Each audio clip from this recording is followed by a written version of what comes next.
Hello, welcome back to study square.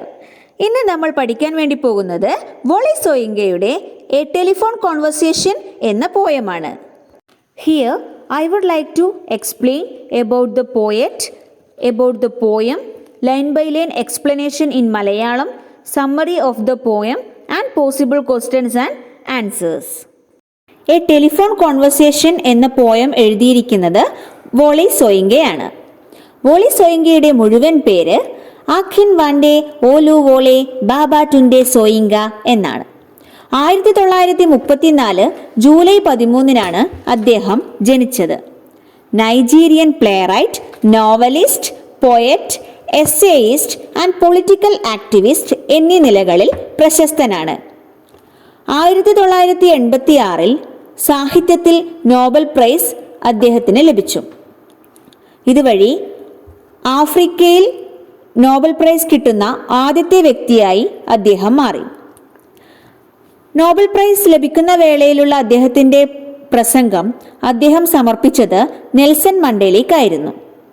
2009 academy of achievement golden plate അവാർഡും അദ്ദേഹത്തിന് ലഭിച്ചു. അദ്ദേഹത്തിൻ്റെ കുറച്ച് വർക്ക്സ് നമുക്ക് പരിചയപ്പെടാം. The lion and the jewel, dance of the forest, the strong breed, Kongi's harvest, death and the king's horseman are examples for his plays. The interpreters, season of anomy are novels. A tale of two is a short story. Early poems is his poetry. Towards a true theatre, myth, literature and the African world and of Africa are examples for essays. ഇനി നമുക്ക് പോയത്തെക്കുറിച്ച് പഠിക്കാം. Wole Soyinka's telephone conversation appeared in the collection of modern poetry from Africa in 1963. It is a lyric poem in free verse. It satires racism.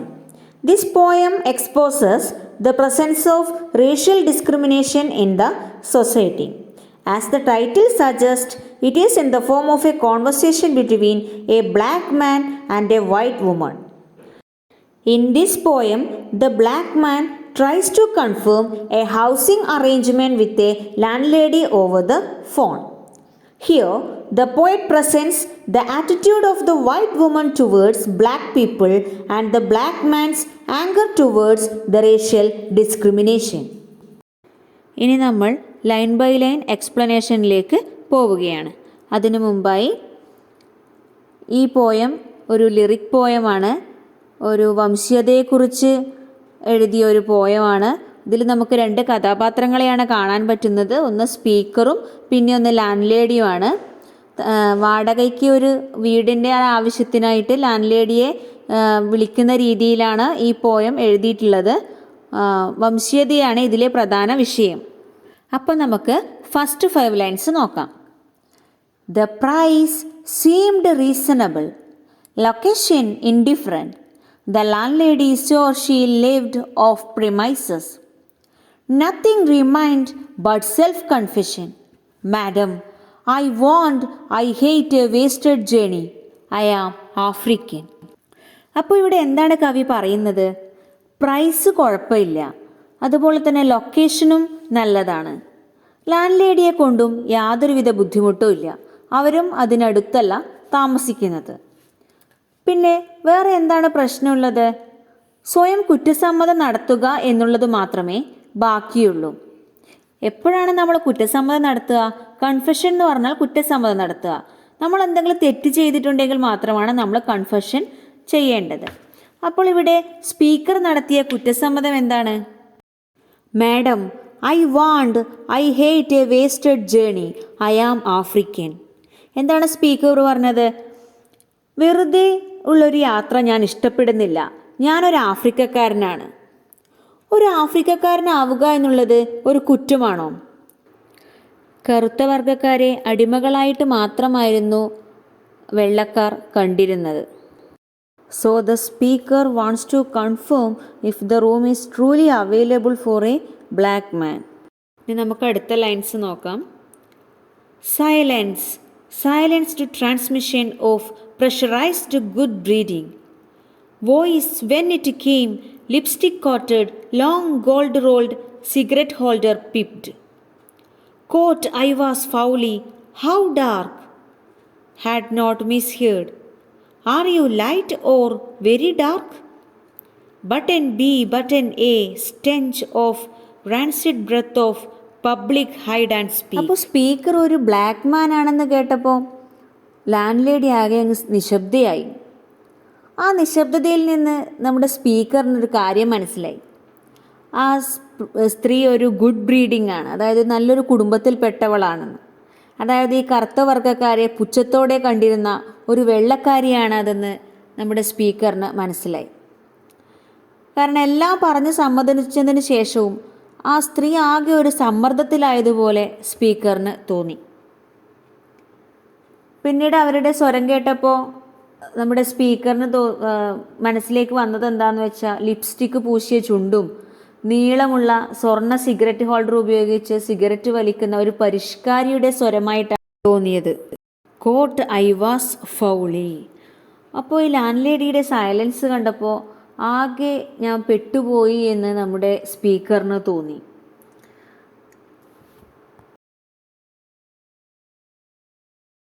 പിന്നീട് land lady ചോദിച്ചു, how dark, എത്ര കറുത്തിട്ടാണ്? അപ്പോൾ I had not മിസ്ഹേർഡ്, ഞാൻ തെറ്റായിട്ട് കേട്ടതല്ല. Land lady വീണ്ടും ചോദിച്ചു, എന്താണ്, are you light or very dark? നിങ്ങൾ കുറച്ച് ലൈറ്റ് കളറാണോ അതോ വളരെ കറുത്തിട്ടാണോ? ഇത് കേട്ടപ്പോൾ നമ്മുടെ സ്പീക്കർ ആകെ ഷോക്കായിപ്പോയി. ബട്ടൺ ബി, ബട്ടൺ എ, ഇതിലേത് ഞെക്കണമെന്നുള്ളൊരു കൺഫ്യൂഷനായി. അതായത് പണ്ട് കാലത്ത് പബ്ലിക് കോളിംഗ് ബൂത്താണ് ഉണ്ടാവുക. അപ്പോൾ അവിടെ അതിൽ 2 ഓപ്ഷൻസ് ഉണ്ടാകും.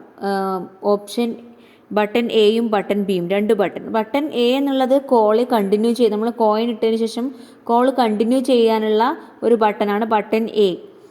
ബട്ടൺ ബി എന്നുള്ളത് കോൾ എൻഡ് ചെയ്യാനുള്ള ഒരു ഓപ്ഷനാണ്. അപ്പോൾ ഇതിലേത് ഞെക്കണം എന്നുള്ള ഒരു ഷോക്കിലായിപ്പോയി നമ്മുടെ സ്പീക്കർ. ഇതൊക്കെ കേട്ടപ്പോൾ ഇത് ശരിക്കും നടക്കുന്നതാണോ അതോ താൻ സ്വപ്നം കാണുകയാണോ എന്നൊക്കെ നമ്മുടെ സ്പീക്കറിന് തോന്നിപ്പോവുകയാണ്. പക്ഷെ പെട്ടെന്ന് സ്പീക്കറിന് ഒരു നാറുന്ന ശ്വാസത്തിൻ്റെ ഗന്ധം അനുഭവപ്പെട്ടു. അതായത് ഈ പബ്ലിക് ഹൈഡ് ആൻഡ് സ്പീക്ക് എന്ന് പറഞ്ഞാൽ പണ്ടത്തെ ടെലിഫോൺ ബൂത്തിനാണ് പബ്ലിക് ഹൈഡ് ആൻഡ് സ്പീക്ക് എന്ന് പറയുന്നത്. അതായത് പബ്ലിക്കായിട്ട് പരസ്പരം കാണാതെ സംസാരിക്കാൻ പറ്റുന്ന ഒരു ബൂത്ത്, ഇതാണ് പബ്ലിക് ഹൈഡ് ആൻഡ് സ്പീക്ക്. അപ്പോൾ ഈ ടെലിഫോൺ ബൂത്തിൽ ഒരു ബാഡ് സ്മെല്ലായിരിക്കും. അപ്പോൾ അത് പെട്ടെന്ന് നമ്മുടെ സ്പീക്കറിന് അനുഭവപ്പെടുകയും ഇത് യാഥാർത്ഥ്യമാണെന്ന് സ്പീക്കർ തിരിച്ചറിയുകയും ചെയ്തു. Red booth, red pillar box, red double-tired omnibus, squelching tar. It was real. Shamed by ill-mannered silence, surrender pushed dumbfoundment to beg simplification. ചുവന്ന ടെലിഫോൺ ബൂത്തും റെഡ് പില്ലർ ബോക്സ്, ചുവന്ന എഴുത്തുപെട്ടിയും പിന്നെ റെഡ് ഡബിൾ ടയേർഡ് ഒംനിബസ്, സ്ക്വെൽച്ചിങ് ടാർ, അതായത് ടാറിട്ട റോഡിനെ അമർത്തി ഞെരിച്ചു കൊണ്ടുപോകുന്ന 2 നില ചുവന്ന ബസ്സിനെയൊക്കെ കണ്ടപ്പോൾ ഇത് സ്വപ്നമല്ല യാഥാർത്ഥ്യമാണെന്ന് നമ്മുടെ സ്പീക്കറിന് മനസ്സിലായി. ഇവിടെ ഒംനി ബസ് സിംബലൈസ് ചെയ്തിരിക്കുന്നത് വൈറ്റ് പീപ്പിളിനെയും, അത് tar, as we all know that tar is black and it symbolises black people too. Shamed by ill mannered silence, surrender pushed dumbfoundment to beg simplification. അതായത് ആരെങ്കിലും എന്തെങ്കിലുമൊക്കെ ഒരു ചോദിച്ചാൽ നമ്മൾ മിണ്ടാതിരിക്കുന്നത് അതൊരു മോശം കാര്യമാണ്. അതുകൊണ്ട് തന്നെ ആ സ്ത്രീ പറഞ്ഞ കാര്യം ഒന്ന് സിമ്പിളാക്കി പറയാമോ എന്ന് നമ്മുടെ സ്പീക്കർ ലാൻഡ് ലേഡിയോട് ചോദിക്കുകയാണ്. Next lines. Considerate she was varying the emphasise. Are you dark or very light? Revelation came. You mean like plain or milk chocolate? Her accent was clinical, crushing in its light impersonality, rapidly wavelength adjusted. I chose West African sepia, and as afterthought down in my passport. Silence for spectroscopic flight of fancy, till truthfulness clanged her accent hard on the mouthpiece. What is that? Conceding don't know what that is? Like brunette. ഇപ്പോൾ കാര്യം ഒന്ന് simplify ചെയ്തു തരാൻ നമ്മുടെ speaker ലാൻഡ് ലേഡിയോട് ആവശ്യപ്പെട്ടപ്പോൾ അവർ നേരത്തെ ചോദിച്ച അതേ കാര്യം എന്ത് ചെയ്തു, തിരിച്ചു ചോദിച്ചു. Are you light or very dark എന്ന് ചോദിച്ചെടുത്ത ഇപ്പോൾ R you dark or very light എന്നാക്കി മാറ്റി ചോദിച്ചു. ഇപ്പോൾ സ്പീക്കർക്ക് ഏതാണ്ട് കാര്യം മനസ്സിലായി. ഇവർ ഉദ്ദേശിക്കുന്നത് വംശീയതയാണ്, റേഷ്യൽ ഡിസ്ക്രിമിനേഷനാണ് അവിടെ പ്രതിഫലിക്കുന്നത് എന്ന് മനസ്സിലാക്കിയ നമ്മുടെ സ്പീക്കർ ഇവരെ ഒരു പാഠം പഠിപ്പിക്കണം, അല്ലെങ്കിൽ ഇവരെ വെറുതെ വിട്ടുകൂടാ എന്ന് മനസ്സിലാക്കി ആ ഒരു സംസാരത്തിൻ്റെ ടോണൊന്ന് മാറ്റിക്കൊണ്ട് ചോദിച്ചു, നിങ്ങൾ ഉദ്ദേശിക്കുന്നത് പ്ലെയിൻ ചോക്ലേറ്റ് പോലെയോ അല്ലെങ്കിൽ വെളുത്ത ചോക്ലേറ്റ് പോലെയോ എന്നാണോ ചോദിക്കുന്നത്? ഒരു ഭാവവ്യത്യാസവും ഇല്ലാതെ അല്ലെങ്കിൽ ഒരു മനുഷ്യത്വം ഇല്ലാതെയാണ് അവർ അതേ എന്ന് ഉത്തരം പറയുന്നത്. പെട്ടെന്ന് തന്നെ സ്പീക്കർ അതിൻ്റെ വേവ് ലെങ്ത് അഡ്ജസ്റ്റ് ചെയ്യും, അതായത് ടോൺ അഡ്ജസ്റ്റ് ചെയ്തുകൊണ്ട് അവരെ ഒന്ന് ചിന്തിക്കുന്ന തരത്തിൽ ഉള്ള ഒരു ഉത്തരമാണ് കൊടുക്കുന്നത്.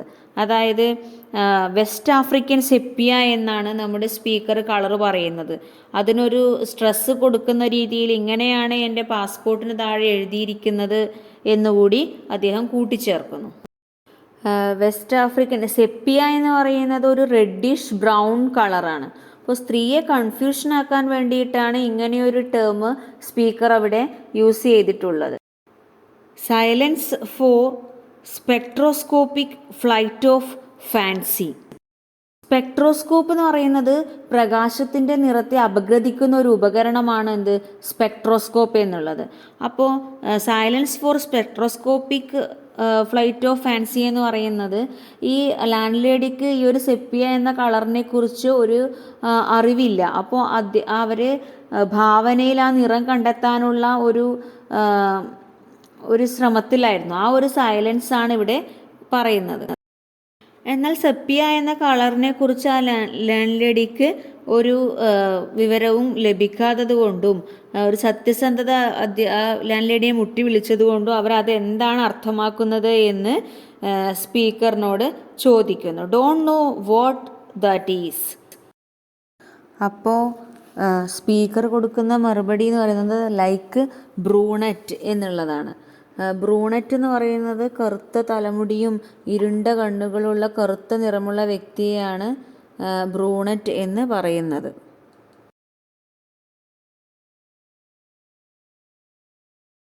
അടുത്ത വരികൾ നോക്കാം. That is dark isn't it? Not all together. Facially I am brunette, but madam you should see the rest of me. Palm of my hand, soles of my feet are a peroxide blonde. Friction caused foolishly, madam, by sitting down has turned my bottom raven black. One moment, madam. Sensing her receiver rearing on the thunderclap about my ears. Madam, I pleaded, wouldn't you rather see for yourself? അപ്പോൾ താനൊരു ബ്രൂണറ്റിനെ പോലെയാണെന്ന് പറഞ്ഞപ്പോൾ ആ സ്ത്രീ പറഞ്ഞു, അത് കറുപ്പല്ലേ എന്ന് സ്ത്രീക്ക് കാര്യം മനസ്സിലായി. അപ്പോൾ അതിന് വളരെ സർക്കാസ്റ്റിക്കായിട്ടാണ് നമ്മുടെ സ്പീക്കർ റിപ്ലൈ കൊടുക്കുന്നത്. മൊത്തത്തിലല്ല, മുഖം നോക്കിയാൽ ഞാൻ ബ്രൂണറ്റിനെ പോലെയാണ്. Facially I am brunette, but madam you should see the rest of me. Palm of my hand, soles of my feet are a peroxide blonde. അതായത് എൻ്റെ കൈവെള്ളയും കാൽവെള്ളയും ഒക്കെ, അതായത് ഉള്ളംകാലും ഉള്ളം കൈയും ഒക്കെ പെറോക്സൈഡ് വെച്ച് ബ്ലീച്ച് ചെയ്ത പോലെയാണ് എന്നാണ് പറയുന്നത്. ഈ പെറോക്സൈഡ് എന്ന് പറയുന്നത് കെമിക്കലാണ്. അതായത് ഈ ഫേഷ്യലൊക്കെ അല്ലെങ്കിൽ ബ്ലീച്ചിങ് ഒക്കെ ചെയ്യാൻ വേണ്ടിയിട്ട് ഉപയോഗിക്കുന്ന ഒരു കെമിക്കലാണ് പെറോക്സൈഡ്. അപ്പോൾ ഇതൊക്കെ വെച്ച് ബ്ലീച്ച് ചെയ്ത് വെളുത്തതുപോലെയാണ് ഇദ്ദേഹത്തിൻ്റെ ഉള്ളം കാലും ഉള്ളം കൈയും ഒക്കെ ഉള്ളത് എന്നാണ് സ്പീക്കർ പറയുന്നത്. അതുകൂടാതെ വളരെ സർക്കാസ്റ്റിക്കായിട്ട് പറയുന്ന ഒരു കാര്യമുണ്ട്. കൂടാതെ മേഡം മണ്ടത്തരം എന്നതുപോലെ ഇരുന്നിട്ട് നമ്മുടെ പൃഷ്ഠഭാഗം നല്ല രീതിയിൽ കറുത്തു പോയിട്ടുണ്ട് എന്നാണ് പറയുന്നത്. അതായത് ഘർഷണം മൂലം ഉരസൽ, അതായത് ഘർഷണം എന്ന് പറയുന്നത് രണ്ട് വസ്തുക്കൾ തമ്മിൽ ഉരസുമ്പോൾ അതിൻ്റെ ഇടയിലുണ്ടാകുന്ന ഫലമാണ് ഘർഷണ ബലം. അപ്പോൾ ഇരിക്കുന്ന സമയത്ത് ഉണ്ടാകുന്ന ആ ഉരസൽ കൊണ്ട് അദ്ദേഹത്തിൻ്റെ പൃഷ്ഠഭാഗം വളരെയധികം കറുത്തു പോയിട്ടുണ്ട് എന്നാണ് വളരെ അവരെ കളിയാക്കിക്കൊണ്ട്, ഈ ഒരു വംശജയെ കളിയാക്കിക്കൊണ്ട് സ്പീക്കർ പറയുന്നത്. അപ്പോൾ ഇത് കേട്ടപ്പോൾ തന്നെ ആ സ്ത്രീ ഇപ്പോൾ ഫോൺ വെക്കാൻ പോവുകയാണെന്ന് മനസ്സിലാക്കിക്കൊണ്ട് സ്പീക്കർ പറയാണ്, ഒറ്റ നിമിഷം മാഡം, ഞാൻ മാഡത്തോട് അപേക്ഷിക്കുകയാണ്, മാഡത്തിന് വന്ന് നോക്കിക്കൂടെ, അതായത് എന്നെ വന്ന് കണ്ടിട്ട് ഞാൻ എത്ര ബ്ലാക്കാണ് എന്നുള്ളത് മാഡത്തിന് മനസ്സിലാക്കാമല്ലോ എന്നാണ് അവസാനം നമ്മുടെ സ്പീക്കർ പറയുന്നത്. In short, we can say that the poet picturizes the racist bias in the society with a mix of humor and irony. Through the conversation, Soyinger proves how foolish it is to judge a person by the color of his skin എന്നുള്ളത്. തൊലിയുടെ നിറം നോക്കി ആളെ judge ചെയ്യാൻ കഴിയില്ല എന്ന് ഈ poem നമുക്ക് വ്യക്തമാക്കി തരുന്നുണ്ട്. കാരണം നരേറ്റർ ബ്ലാക്ക് മാൻ ആയിട്ട് കൂടി വളരെ ഇൻ്റലിജൻറ്റും വെൽ എഡ്യൂക്കേറ്റഡുമാണ്. എന്നാൽ ലാൻഡ് ലേഡി ആണെങ്കിൽ ഒരു ലാക്ക് ഓഫ് ഇൻ്റലക്റ്റാണ്, റേസിസ്റ്റാണ്. പിന്നെ ഇവർ വീടിനെ പറ്റി ചോദിക്കുന്നതിന് പകരമൊക്കെ ഏറ്റവും കൂടുതൽ ഇമ്പോർട്ടൻസ് കൊടുക്കുന്നത് to know about the colour of that speaker. അതാണ്, ആ സ്പീക്കറിൻ്റെ കളർ അറിയാനാണ് ഇവർ കൂടുതൽ ഇമ്പോർട്ടൻസ് കൊടുക്കുന്നത്. ഇനി ഈ പോയത്തിൽ നിന്ന് പ്രതീക്ഷിക്കാവുന്ന ചോദ്യങ്ങളും അതിൻ്റെ ഉത്തരങ്ങളും നോക്കാം.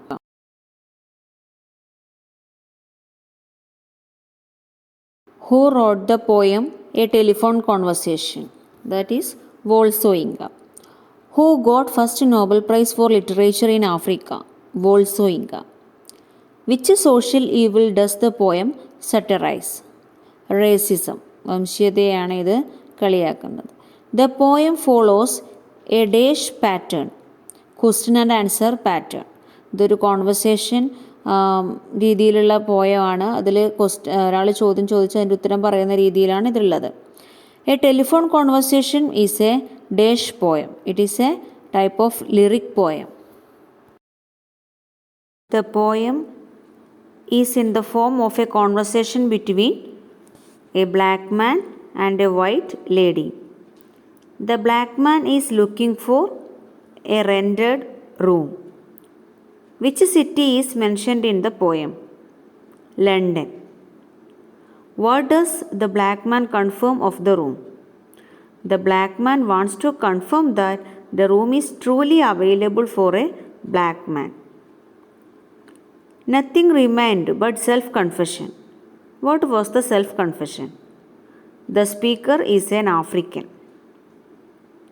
What did the African speaker hate? A wasted journey.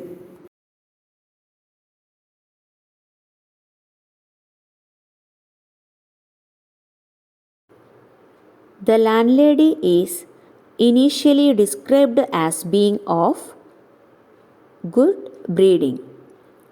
What are the prescriptive stereotypes of the white lady mentioned in this poem? Lips must be painted red with lipstick and she must be smoking with a long gold-rolled cigarette holder pipe. The landlady is asking about the shades of speaker's skin color. Omnibus squelching tar. Here omnibus and tar symbolize to what? Omnibus, the white people, tar, the black people. How does the speaker explains his color to the white lady? As West African sepia, brunette and raven black. What is brunette? Brunette is a French word for brown, usually associated with a brown-haired girl. What is described as peroxide blonde, palm of the hand and soles of the feet. What is the suggestion that the black man put forward to identify his real color?